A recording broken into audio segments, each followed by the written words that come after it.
Progress made since the Job Summit last year.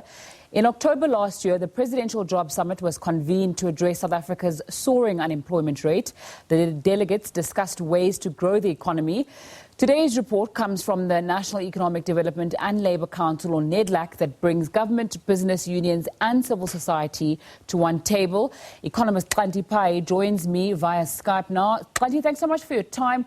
What do you think will be contained in that Job Summit report that's just been handed over to President Cyril Ramaphosa?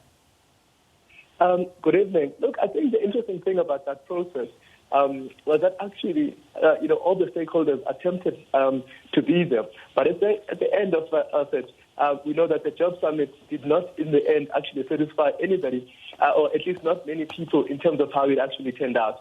So I suspect there is going to be a little bit of complaining about which voices have been heard, which voices have been brought on board.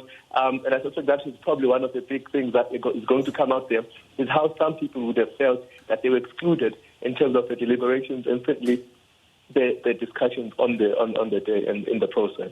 Okay, so we're sitting now at around 29% unemployment and about 56.4% unemployment for youth. That's millions of unemployed people who surely can't be absorbed quickly into the labour market, despite the agreements and commitments that were made at that Job Summit. So what positives, if any, can we expect from the report? Look, I think this is part of the problem, right? I mean, we haven't had a lot of time since then, I guess, in terms of actually seeing the gains. But one of the key issues that have been there is a discussion really about the nature and the causes of unemployment in South Africa in a much more scientific way.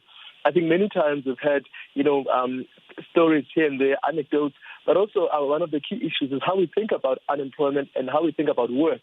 So we have this big thing, especially from the unions, in terms of jobs and different jobs, and very little about how do we actually get people to work. Because many times we talk about this idea that we must first create jobs, and once we we grow the economy, and once we create the economy, we're going to create jobs, instead of how do we actually get people to work, to use the resources that they've got, both in terms of their labor, but also in terms of the surroundings that they find themselves in. For example, if you're in a rural area, what kind of things could you do to actually create wealth, that work, which we could actually add up to say that we are actually a growing nation? So I think the main thing is how we actually think about work, what are the natures and causes of unemployment in South Africa, and how we think about work itself, so that actually people can participate in a meaningful way in terms of them working rather than waiting for jobs in the manner in which we've been talking, or waiting for an economy to grow before they can actually get a job. Part of the Job Summit was trying to find ways to grow jobs in a struggling economy. At the time, the unemployment rate was 27.2%. Now we've seen that jump to 29%. We've seen a 3.2% contraction in the economy. So it doesn't seem like anything is really working. And I think one of the key problems that we are going to face now is the level at which people actually start giving up hope, which is the one thing you don't want, that people should actually give up or give in, because then we get a even further spiral. I think one of the key things that we are getting to understand now is that sense of exclusion, and that we haven't done a lot of work in terms of how we think about including people. The spiral out of control in terms of actually, especially young people who, because of the exclusion, might be much more agitated, and that actually will lead to even worse outcomes in terms of how we actually keep a stable country in order actually to have investors and actually keep a growing economy. These are some of the issues that we are now facing, because we are literally, and in any other country, this would be a revolution. I mean, in the developed world, to have this level of unemployment, especially for young people, would lead to young people in the streets protesting, and that's something we don't want to do. So we need some very clear and clever solutions on how we actually go ahead, because now we've literally reached the danger zone, and it's not something that we should actually be talking about. One of the key things I think was important in the job summit was the discussion around policy, and whether or not monetary policy, for example, has any effect on whether we grow the economy or we employ people. Some of these discussions are done in a very casual way or even a careless way, and we need to think very deeply about how we think about policy, which policy we're going to use to make sure that we actually create work, or at least conducive environment and conditions for that sort of thing. So we have lots of problems, a lot of discussions that are sometimes taken very lightly or done in a very poor way, and we're going to have to be very, very serious going forward and actually think about a very scientific and structured way in which we think about the economy, how we think about people, how we think about work, and the future of work. At this point, it seems we are really at sea, and we need to actually, pull up our socks. Xhanti, we've read conservative estimates that artificial intelligence and robotics will take away at least 30% of jobs in more developed economies. In South Africa, it's almost as though that figure might even be substantially higher than that, because there seems to be a skills gap in our labour force. Is that something that was discussed at the Job Summit, and is that something that really needs to be at the forefront now?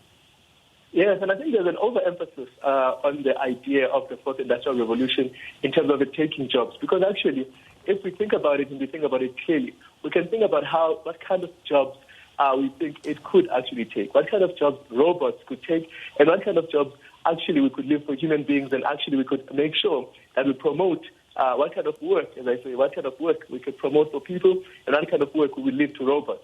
That also requires that we actually don't decide what kind of future we want and how we're going to use, technology and innovation and this fourth industrial revolution, rather than it actually happening to us. It seems that our approach has been such that we are waiting for this revolution to happen to us, instead of actually us taking advantage and actually making sure we draw a path in terms of how we're going to use, the swelling of technology and new ways of doing things, and in many ways robotics, as some of the people have emphasized. Xhanti, a conservative estimate says that around 60% of jobs in South Africa are created by small and medium enterprises. And whenever there's a conversation about job losses, there's also a conversation that people should be starting businesses and trying to create also a nurturing environment for small and medium enterprises. Is that a sustainable and possible solution for South Africa? It is, but we're going to have to be very strategic about it, about the support mechanisms, the policy environment we create, the international relations that we create in terms of being able to trade, taking advantage and looking at the opportunities that we have both at home and internationally. All of this requires that we are very deep thinking, that we are very strategic, and that we are very engaged and engaging in terms of what is happening and what we expect to happen, rather than actually, pulling one-liners about SMEs as a solution. That's not the way we are going to be able to do it. The way we're going to do it is that we're going to need to actually pay much more attention to everything that is involved in terms of how we think we're going to do this. And it's not just going to be one thing. It's going to be multiple things. And that, I think, is one of the most important things we have to do, to be much more nuanced than to say it's one thing here and one thing alone, but that actually all these things will collide either in our favor or in actually our disadvantage. Economist Xhanti Payi speaking to us about President Cyril Ramaphosa receiving that report from NEDLAC on the Job Summit, challenges and perhaps the way forward. Of course, as more information comes in and the contents of that report come in, we'll report them for you on SABC News. For now, it's time for a short break. We'll have more news for you on The Full View after that.